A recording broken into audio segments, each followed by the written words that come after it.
Alors moi, c'est Allegra Moi, c'est Margot. et on est toutes les deux chefs de projet marketing et communication chez Optimis. Si je devais décrire Optimis en 3 mots, je dirais l'autonomie, l'innovation et le travail d'équipe. Et moi, je dirais croissance, jeunesse et partage. Donc moi, je suis arrivée en alternance et maintenant, ça fait 3 ans que je suis en CDI.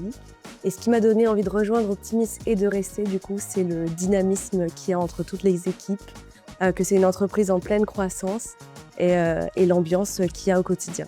Du coup, moi, je suis arrivée il y a 3 ans, directement en CDI. Je ne suis pas passée par la case alternance. Et ce qui m'a vraiment motivée, c'était le fait de rejoindre une start-up qui a déjà 20 ans d'ancienneté, mais qui pourtant bouge à la vitesse de la lumière. Et en termes de projet, on m'a vraiment vendu du rêve. Et pour le coup, c'est vrai, ça évolue très vite. Alors, je ne saurais pas choisir un seul moment marquant ou drôle, mais je vais citer tous les séminaires. C'est un moment où on se retrouve hors du cadre du bureau et on rigole beaucoup à travers les activités et les moments passés à chaque fois.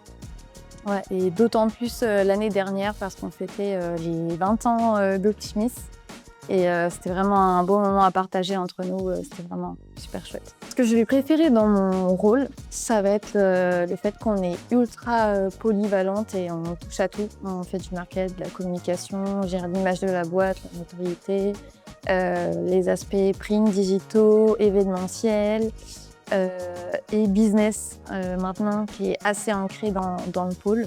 Et c'est vraiment ce qui va me plaire aussi. Ouais. Je rejoins Margot sur tous ces points et ce qui me plaît, du coup, c'est la multitude de missions et de projets qu'on a au sein du pôle et aussi le fait qu'on collabore avec toutes les équipes, que ce soit du coup les commerciaux, les équipes créa, les équipes produits et tech.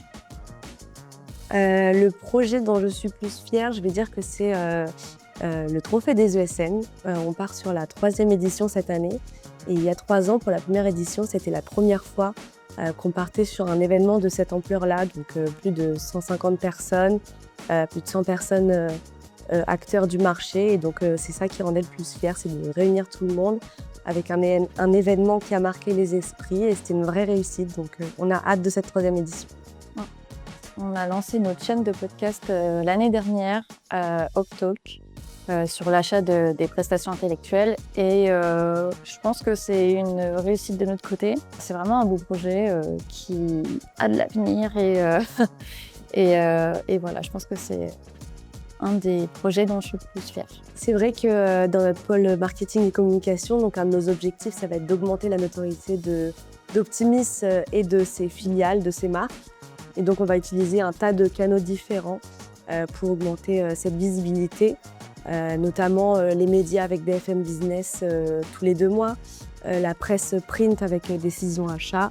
Et on va aussi utiliser tout ce qui est digital, réseaux sociaux, tout type de campagne pour atteindre un maximum de clients et de personnes qui sont dans notre cible, que ce soit aussi des prestataires ESN et freelance.